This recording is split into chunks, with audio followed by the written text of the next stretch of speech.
गम गणपते नमः, ओम गम गणपते नमः, ओम गम गणपते नमः, ओम गम गणपते नमः, ओम गम गणपते नमः, ओम गम गणपते नमः।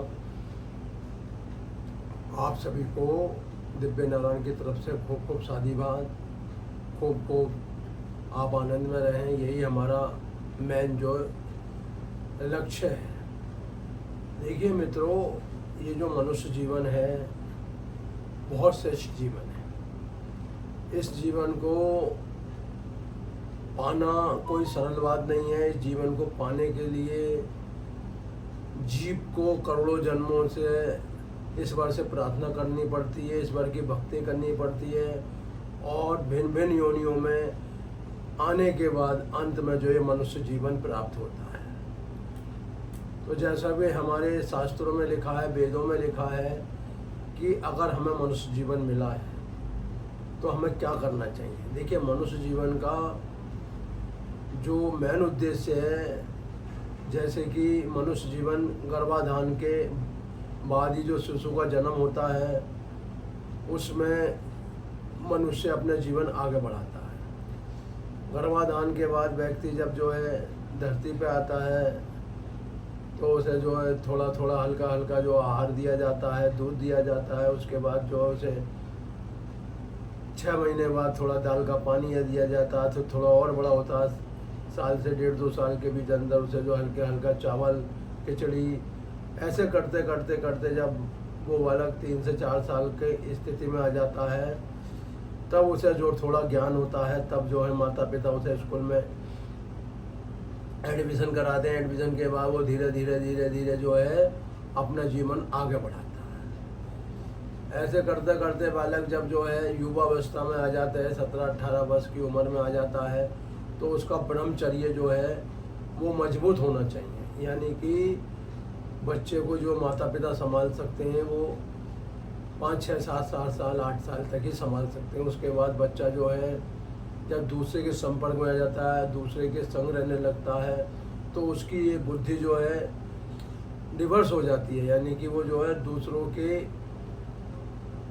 रास्ते चल पड़ता है। यानी कि जो संगत होनी चाहिए वो माता पिता बच्चे के अंदर इतना कूट कूट के आत्मज्ञान भर दें कि वो बच्चा विचलित ना हो और किसी प्रकार के वो ऐबों में न फंसे। दूसरी बात, बच्चे को जो है जब तक पढ़ाई करे तब तक उस बच्चे को मोबाइल से दूर रखना चाहिए। अगर मोबाइल की आवश्यकता भी है तो उसे अपने मोबाइल से काम कराना चाहिए और बच्चों को मोबाइल बिल्कुल नहीं देना चाहिए। देखिए, मोबाइल जो है आजकल बच्चों ने इसका दुरुपयोग चालू कर दिया है, जिस कारण जो है बच्चे पढ़ाई छोड़ के दूसरी दुनिया की तरफ बढ़ चुके हैं, जिसका परिणाम जो है माता पिता को स्वयं भुगतना पड़ता है।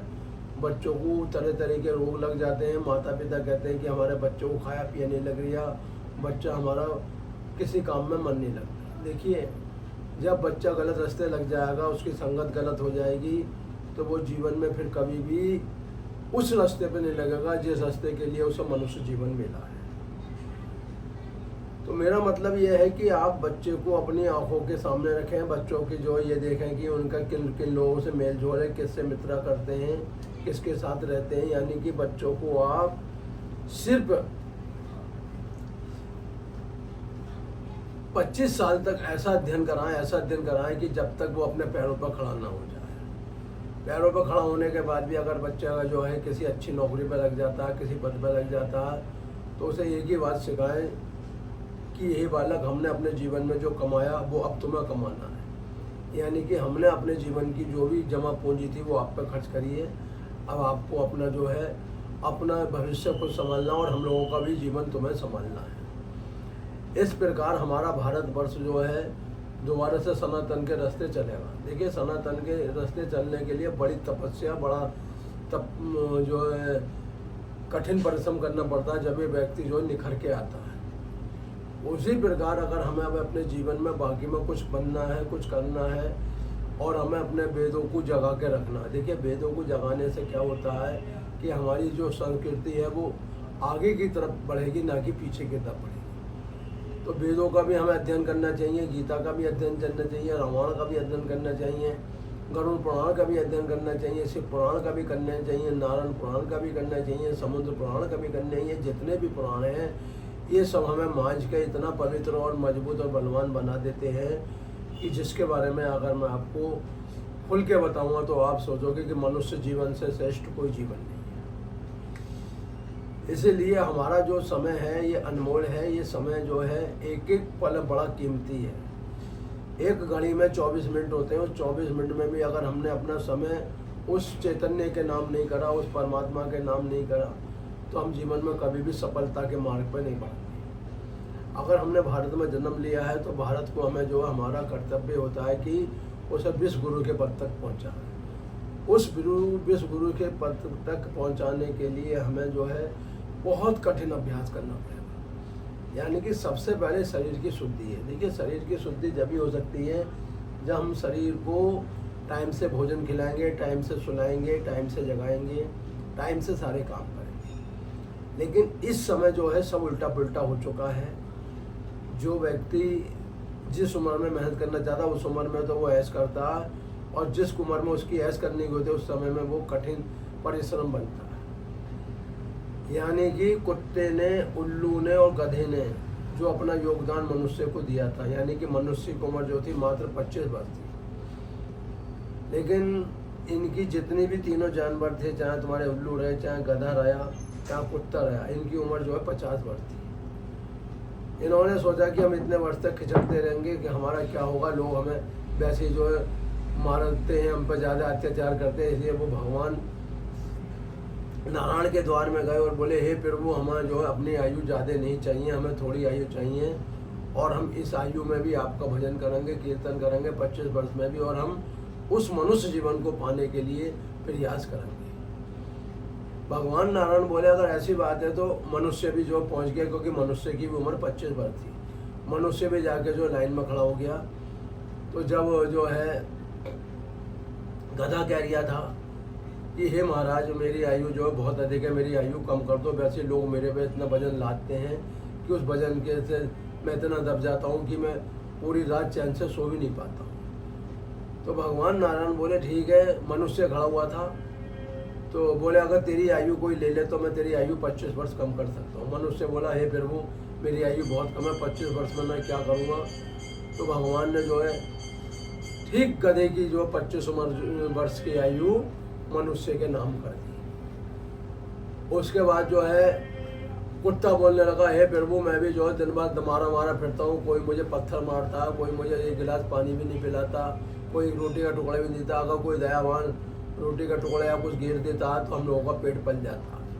हम उनके परिवार के लिए हमेशा दुआ करते हैं, हे नारायण, इस परिवार में हमेशा परिवार के लोग बढ़ें और इसमें सुख शांति बनी रहे। तो भगवान नारायण बोले, ठीक है, अगर कोई आपकी आयु ले ले तो मैं उसे आपकी आयु में से आपकी आयु उधर ट्रांसफ़र कर दूँगा।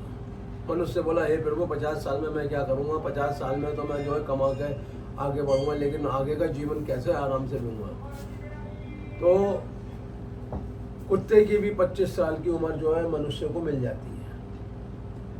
आखिर में उल्लू बचता है। उल्लू बोला, हे प्रभु, मैं वैसे जो है दिन में जो है सोता हूँ, रात को जागता हूँ, और मेरा तो जीवन नरक में है। हे प्रभु, मुझे अपनी 50 साल की उम्र नहीं चाहिए। बोले, ठीक है, अगर तेरी भी कोई 25 साल की उम्र ले ले तो मैं इस उम्र को उसे दे दूंगा और तेरी उम्र जो है 25 साल कम कर दूंगा। मनुष्य बोला, हे प्रभु, मुझे जो है 75 साल में क्या करूँ, कम से कम मुझे 100 साल की उम्र तो मिले। तो भगवान नारायण ने जो है मनुष्य को 100 साल की उम्र दे दी। अब मनुष्य 25 साल तो बहुत मेहनत करता, परिश्रम करता, पढ़ता लिखता, 25 के बाद जो है वो 50 साल तक जो है गधे की तरह कमाता। जब 50 साल का हो जाता है तो उसके बाद जो है वो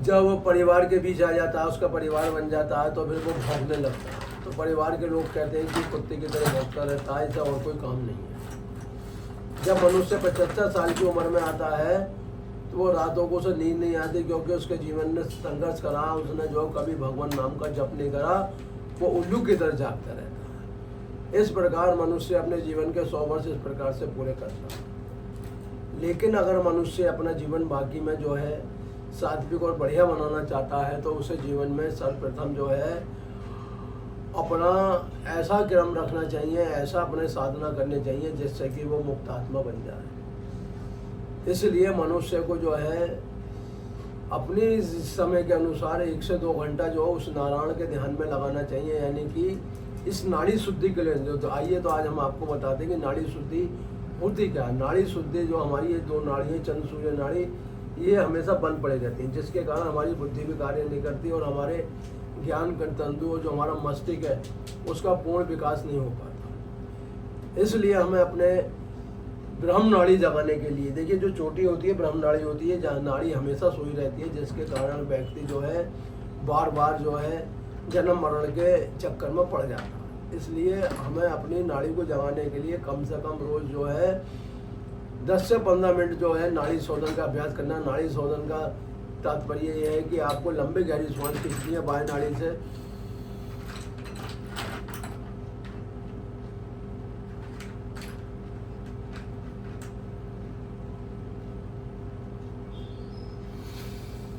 दाएं से छोड़ देनी है।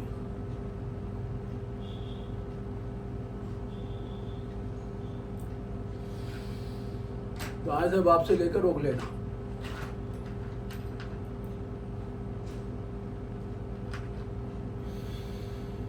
बाएं से छोड़ देना, ये रोकना। देखिए मित्र, ये एक नाड़ी शोधन हुआ। ऐसे आपको कम से कम रोज जो है 40 नाड़ी शोधन करनी है, यानी कि 10 से 15 नाड़ी शोधन सुबह प्रातःकाल में और 10 से 15 नाड़ी शोधन जो है दोपहर में और शाम को 10 नाड़ी, यानी कि 40 नाड़ी शोधन करने से क्या होगा कि आपके शरीर के अंदर जो भी नस नाड़ियाँ बंद है वो खुल जाएंगी। और जब नाड़ियाँ खुल जाएंगी तो ना आपको हार्ट के रोग होंगे, ना मस्तिष्क के रोग होंगे, ना आंखों के रोग होंगे, ना सिर के रोग होंगे। दूसरा, आपकी जो है प्राण शक्ति हमेशा ऊपर बनी रहेगी। देखिए जिन लोगों की प्राण शक्ति नीचे रहती है उनकी नीचे से जो है मृत्यु होती है, यानी कि मान लो कि मलमूत्र के रास्ते आपकी प्राण शक्ति बनी हुई है, तो मृत्यु के समय जब मल और मूत्र का वेग बढ़ता है तो व्यक्ति के कपड़ों में पेशाब और मल निकल जाता है, जिस कारण जो है उसके प्राण नीचे के केंद्रों से निकलते हैं, जिस कारण जो है उसे फिर से दोबारा जन्म लेना पड़ता है, यानी उसे योनि में प्रवेश करना पड़ता है, यानी कि घर में। और इस प्रकार वो करोड़ों जन्मों तक जो है प्रवेश करता रहता है। लेकिन एक मनुष्य जीवन एक ऐसा है जिसमें आने के बाद व्यक्ति अपने को मुक्त कर सकता है। इसी के लिए हमने नाड़ी शोधन निकाले। आप एक बार फिर देखिए, ये बहुत बढ़िया प्राणायाम है। इसे करने से आपका जीवन सफल हो जाएगा, यानी कि 5 सेकंड तक लंबी श्वास बाईं तरफ से भर के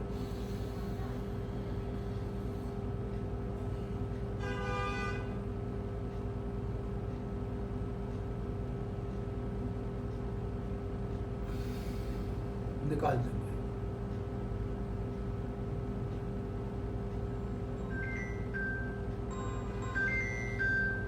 बल लग गए, छोड़ देंगे। ये जो नाड़ी शोधन है, समझ लीजिए ये दूसरी संजीवक बूटी है। अगर आपने इस नाड़ी शोधन को 40 दिन लगातार करा तो आपके शरीर में चाहे हार्ट के रोग हों, चाहे लीवर के रोग हों या किडनी के रोग हों, सब ठीक हो जाएंगे। दिव्य नारायण की तरफ से आपको मेरा यही संदेश है कि आप जाग जाइए, भारतीय संस्कृति को आगे बढ़ाने में हमारा सहयोग करिए और सनातन को इतना आगे ले जाइए कि दोबारा से भारत जो है विश्व गुरु के पद पे आ जाए। इसी के साथ जय श्री राम, जय श्री राम, जय